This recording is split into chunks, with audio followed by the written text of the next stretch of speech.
አንድ መልእክት ልናገር መልእክት ወደ መልእክት ልግባ። የዛሬ መልእክት የሚናገረው ትልቁ ዛሬ ስለ ኢትዮጵያ ነው። ስለ ኢትዮጵያ ትንቢት ልናገር ነው። ትንቢቱ ጻፉ። መጋቢት 27ኛ ወር 2018 ዓመተ ምህረት የእሁድ የጠዋት ፕሮግራም ላይ የዛሬ ስለ ኢትዮጵያ መልእክት ላስተላልፍ ነው። እንግዲህ ከ2012 በኋላ መልእክት ላስተላልፍኩኝ ዛሬ መጀመሪያ ጊዜ ነው መልእክት ላስተላልፈው። መልእክት ጻፉ ስለ ኢትዮጵያ እኔ እግዚአብሔር የተናገረ ነገር የሚነገር ነብይ ነኝ። እንደዚህ ማይወለወል ቀጥታ የሚነገር ነብይ ነኝ።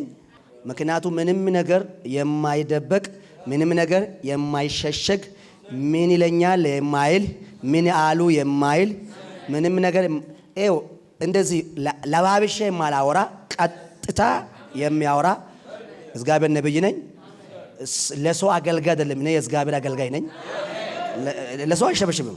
እኔ የእግዚአብሔር ሸብሻቢ ነኝ።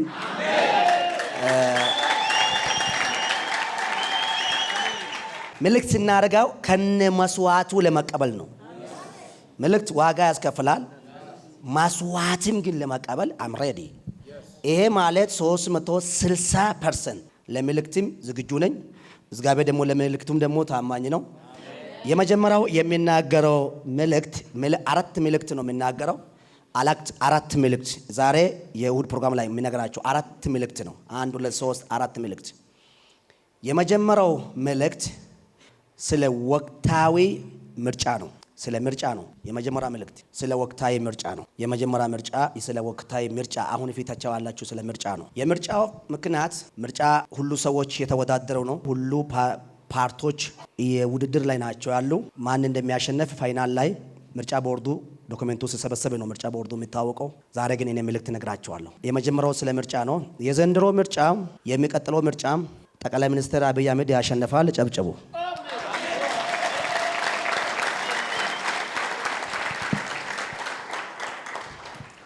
ቆንጆ ነው።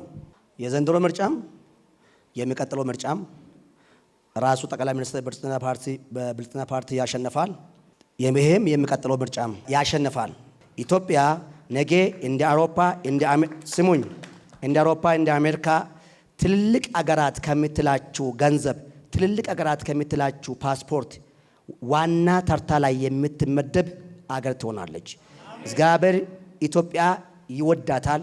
ኢትዮጵያ ማላችን ላይ ገብቶ ስራ የሚሰራ አጋንንት አለ። ይሄ አጋንንት ለንቁ።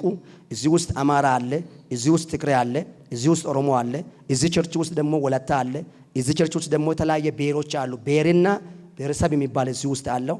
ሁላችሁ እርስ በርስ ከተዋደዳችሁ የኢየሱስ ፍቅር ከገባችሁ እርስ በርስ ከተዋደዳችሁ የህይወት ውሃ ምንጭ ከናንተ ውስጥ ይወጣል። ኢትዮጵያ ነገ እንደ አውሮፓ እንደ አውሮፓ እንደ አሜሪካ ትልልቅ አገራት ከምትላችሁ ገንዘብ ትልልቅ አገራት ከምትላችሁ ፓስፖርት ዋና ተርታ ላይ የምትመደብ አገር ትሆናለች። እግዚአብሔር ኢትዮጵያ ይወዳታል። ኢትዮጵያ ማላችን ላይ ገብቶ ስራ የሚሰራ አጋንንት አለ። ይሄ አጋንንት ለንቁ። እዚህ ውስጥ አማራ አለ፣ እዚህ ውስጥ ትግሬ አለ፣ እዚህ ውስጥ ኦሮሞ አለ፣ እዚህ ቸርች ውስጥ ደግሞ ወላይታ አለ፣ እዚህ ቸርች ውስጥ ደግሞ የተለያየ ብሔሮች አሉ። ብሔርና ብሔረሰብ የሚባል እዚህ ውስጥ አለው። ሁላችሁ እርስ በርስ ከተዋደዳችሁ የኢየሱስ ፍቅር ከገባችሁ እርስ በርስ ከተዋደዳችሁ የህይወት ውሃ ምንጭ ከናንተ ውስጥ ይወጣል። የመጀመሪያው ስለ ምርጫ ነው። የዘንድሮ ምርጫ የሚቀጥለው ምርጫ ጠቅላይ ሚኒስትር አብይ አህመድ ያሸንፋል። ጨብጨቡ።